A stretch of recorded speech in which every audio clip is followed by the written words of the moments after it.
here with Coach Mangini, and we're going viral. Rookie of the Year candidate John Moran. Jesus. Of the decade. I just wish that had gone in. Over Kevin Love.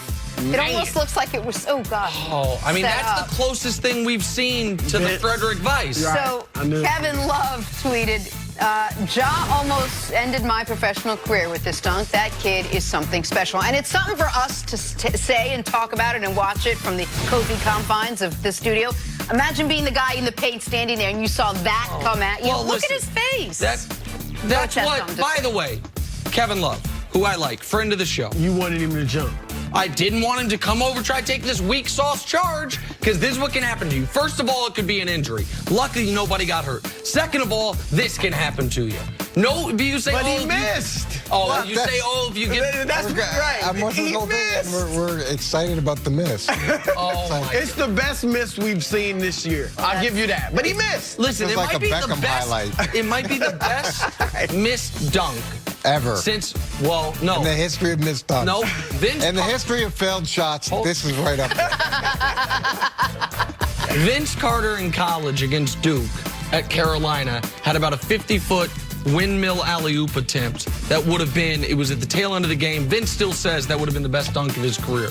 This is the best missed dunk since then. But Kevin Love, man, contest or get out the way. This is how people get hurt. And by the way, people say, oh, I don't want to show up on a poster. You want a poster now anyway. Coach, look at that right there. That could be a poster because we don't know. Nobody 10 knows. years from now, they won't know. The kids won't know who did make it or miss it. Yeah, Ja is sensational. But if he had jumped, he still would have been on the poster. That's fine. Not like that. His face would have been not with a man's. place. That looks bad. You know, that looks midsection all up in your grill. Back to the Eagles now, who beat the Cowboys yesterday despite all their injuries, despite an inconsistent season, and despite doubt about their quarterback's leadership. Carson Wentz was impressive, completing 78% of his passes for 319 yards. So all Philly has to do now is beat the Giants next week, and they are in the playoffs. Here is Carson Wentz after the game. Resilient team, resilient bunch. Guys just, hey, man down, next man up. And then we've had that mindset, and guys just keep believing, keep fighting, keep believing. You've seen it in the last couple of weeks. You saw it today. Guys never looked down and just kept going, and it was fun out there tonight. It's disappointing, it's frustrating, but we all take responsibility. And as I said, it begins with me, and we're too talented, and we just didn't execute the way that we're capable of doing, and they did.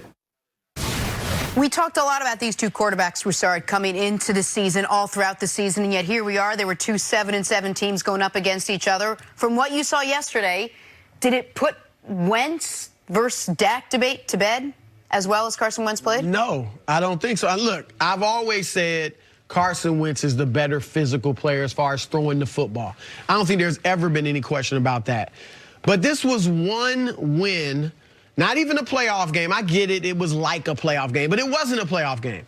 Over a 7-7 team that's highly dysfunctional. You scored 17 points. Now, Wentz has played great over the last month. He obviously carried a bunch of guys who, are third and fourth stringers. His best running back's out. His three best wide receivers are out. His tight end gets banged up and plays half the game. So I get it. He was better than Dak yesterday. But there have been too many. A backup quarterback came in and took the locker room from you and won a Super Bowl.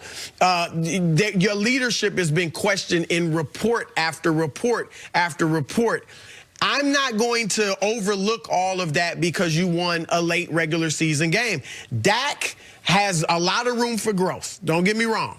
However, one thing that's not up for question is his leadership, is how he can galvanize a locker room, how he can be the face of a franchise, how he has a lot of strong personalities in that locker room behind him. Wentz, I think, is benefiting from maybe some of these stars or near-star players being out. Those are some of the ones that seem to have questioned his leadership. And now these young guys that just want to, prove they can play in the NFL are following him. So, again, Wentz is the better thrower of the football, no question. But I think Dak still has the greater intangibles. So I do still think it's up for debate. Let's see if Philly even wins next week. To be clear, not only do you think it's up for debate, right now you think Dak's the guy you'd rather have, correct? Yes. Yes, he is the guy I would rather have. Well, you look at this, and at the end of the day, it's hard to say either guy has done anything to where you have a real conviction about their ability to consistently put a team in a position to compete for a championship. Because at the end of the day, it's two 7-on-7 teams that have been disappointing in their own ways throughout the course of the season, battling against each other in another sort of disappointing outcome. And you didn't think you'd be here with these two players, or a lot of people didn't think you'd be here with these two players. And I think your point on Carson is a great point. He's succeeding with a bunch of guys that are back end of the roster guys that haven't had any issues, haven't had any conflict with him in the locker room. And maybe this is what Philadelphia is going to have to do. Maybe they're going to have to move on from some of those offensive stars and put guys in place with Carson that can grow with him. And I do agree with you that the one thing that is certain about Dak is his leadership. Now, can he galvanize a locker room? I think that they like him, but you'd think galvanizing would mean you would have seen those guys come out and play with a lot more intensity and emotion, and he'd be lifting these guys in these biggest moments, and that's still a big question mark. The debate's obviously not closed, but Carson Wentz, to my eye, went into the year ahead in the debate, and now he's going to close the year ahead in the debate, even though Dak, over the course of the season, had the more statistically impressive season. Carson Wentz, coming out of college, was a blue chipper. Dak was not. That is a check mark in his favor. Carson Wentz, to the eye test, to what you were talking about, better thrower of the football, wins that, to me, by a wide margin. And Carson Wentz now also can say, I can win a big game too. Your two biggest questions, tell me if I'm misquoting you, about Wentz going into the year. Can he make it through a season healthy? That was the first one, right? Mm-hmm. He's now checked that box, as pending week 17. Can he win a do-or-die game? This wasn't a playoff game, technically, but if they lost, their season was over. So it had the stakes of a playoff game. And it's not only, because, Jenna, you know this, I'm not exactly the quarterback wins stat guy. But so how did you play in the win? He had the best completion percentage he's had all season. He had the most yards per attempt he's had all season. He had the second most total yards he's had all season. He had one of his 4 best passer rating games he's had all season, despite the motley crew of people around him, despite the fact that you're playing a team whose season is also on the line. Compare that to Dak. How did Dak play not only last night, but in the biggest games they've had this year? They've now played 5 games against teams, we can show it, against teams that are currently leading the division. Philly twice, New Orleans, Green Bay, and New England. 3 touchdowns, 6 picks. 2 of those touchdowns came in garbage time against Green Bay. A passer rating below 80. A completion percentage in the low 60s. Now, against everybody else, Dak's made his MVP case. 23 touchdowns, 5 picks, a 106 rating. In their biggest spots, he's played his worst this year.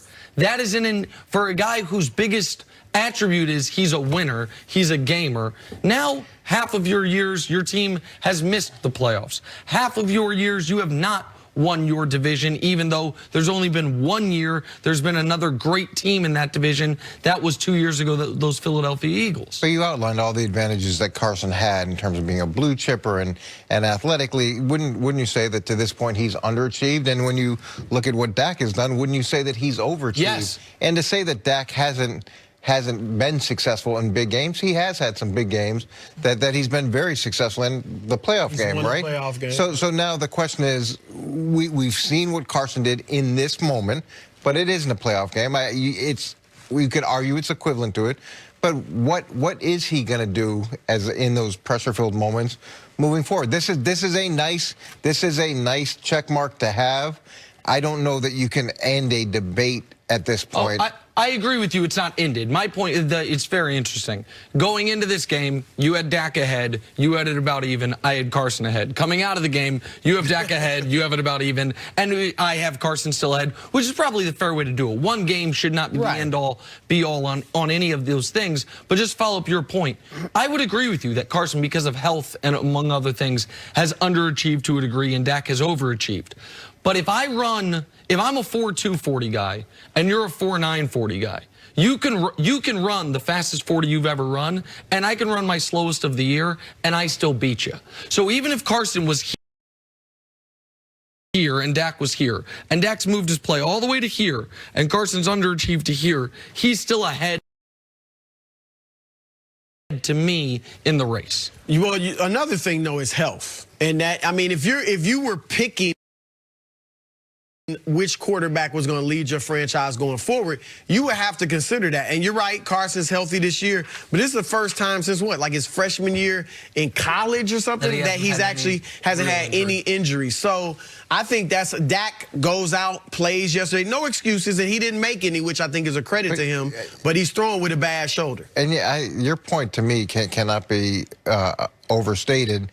His ability to get along with others and the fact that he achieved at such a high level with all these guys who are back into the roster players, what does this mean organizationally moving forward in terms of how they're going to structure the guys who are around him? All right, the next question for Dak, though, is going to be, did he earn that big paycheck after the way he played this season? All right, take a break. Coming up. Did Tom Brady prove that he's far from washed up? That's next on First Things First. Well, I got some